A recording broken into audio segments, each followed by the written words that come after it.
¿qué es un compa? Porque sí siento que compa es diferente a amigo. Sí. Entonces, ¿cuál sería para ti la definición de compa?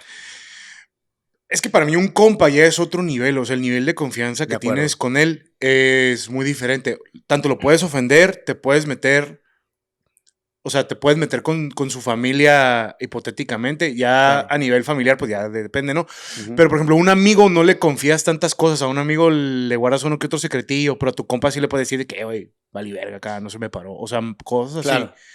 O te puedes, con tu compa sí puedes llorar bien o puedes hacer ciertos límites de confianza que con un amigo a lo mejor no, güey.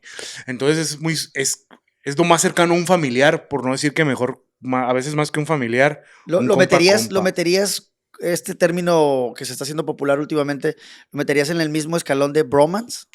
Bromance, es que el bromance es un requisito para ser tu compa. Ok. Ok.